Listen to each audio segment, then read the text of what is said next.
I'll ask you the question that I think probably ask you every time we do this, but it is a foundational question that needs to be answered. So what is the adult chair model? Yes. Well, the adult chair model is a model of, which you kind of said already, but it's a model of self-realization. And what I would add to that is a model of self-discovery, because what I realized is that so many of us, we know what our problems are or our issues are, but we don't know how to heal them and how to transform them. So this model breaks it down and makes it really easy to understand what in the world is going on with us and how we got that way.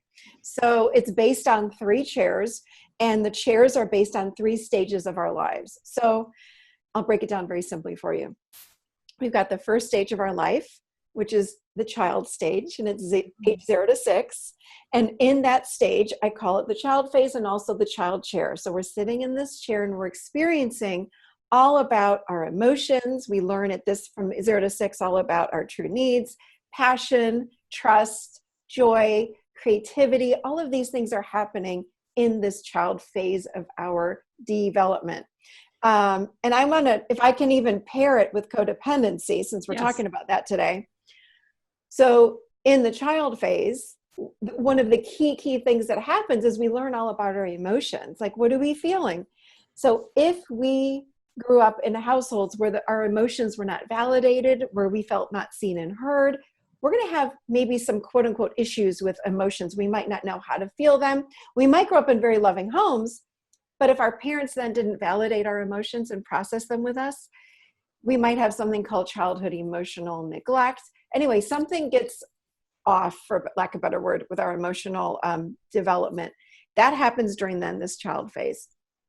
What happens then from age 0 to 6 to about 25 is we live in what I call our adolescent chair. This is the development of the ego. So this goes from pre-adolescence, adolescence to post-adolescence. So what happens is we learn here all about survival. The ego says, I am me, you are you.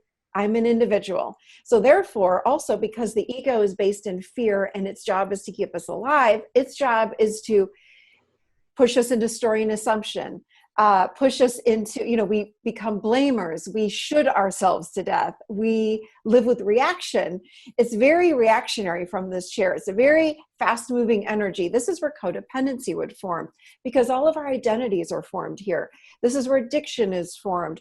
When we have issues, again, with feeling our emotions in the child, the emotions start coming up from this adolescent chair. The ego might say something like, go have a piece of chocolate cake. That'll make you feel better.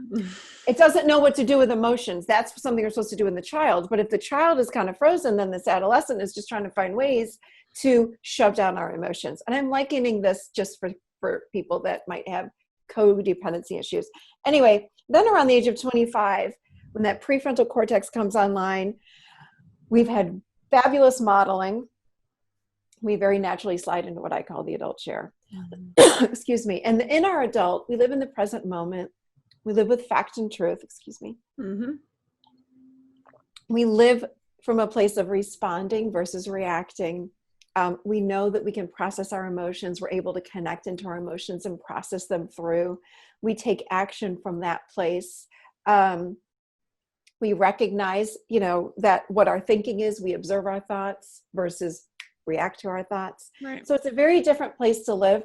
It's not that we're sitting in the Zen lotus place, the whole time we're in the adult chair, but it's a place of connected to the self. We're very connected to what I'm feeling, what I'm thinking, and I'm making choices from a more of a balanced state. So it doesn't mean we don't get angry. We get angry, but the anger comes out in an appropriate way versus rage that we would do from the adolescent chair. Mm-hmm. So in a nutshell, it's a self-discovery process. So the whole model, again, you can plug in codependency or anxiety or depression or whatever, and then it gives you a framework like, oh, I'm in my adolescent.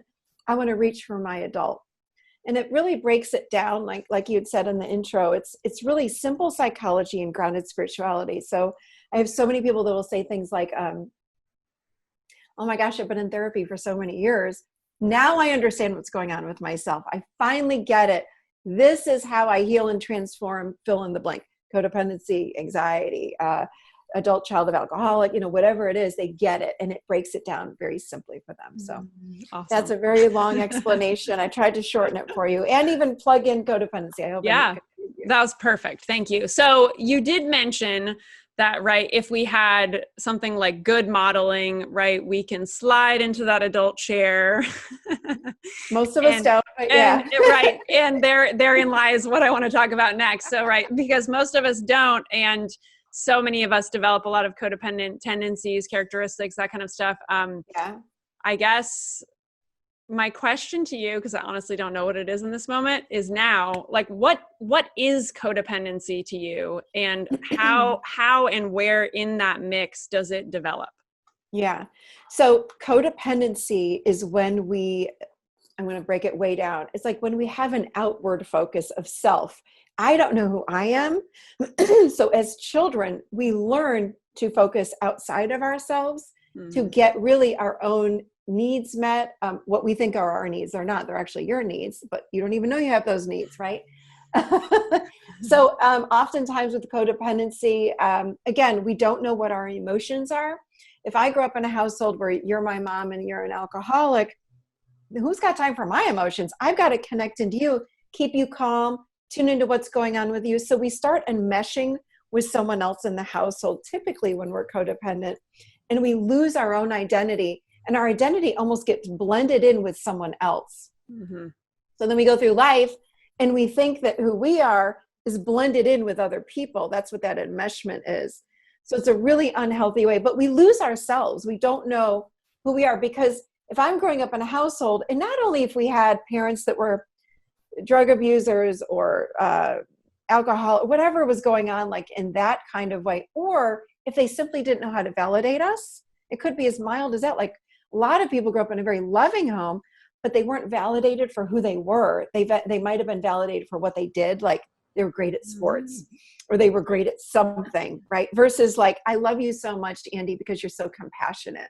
It's like you can take compassion with you the rest of your life. You can't take the fact that you're a great soccer player the rest of your, Right. And we're oftentimes validated for our looks, and it's like, but our looks change. So when we get validated for who we are, our sense of self, then we know who we are and we can connect into that.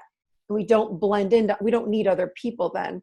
So codependency is when we need another outside of us to know, without the other person outside of us, and I don't know who I am. Right. So I'm more connected into you than me, because I don't know how to connect into me. There was never a focus on me.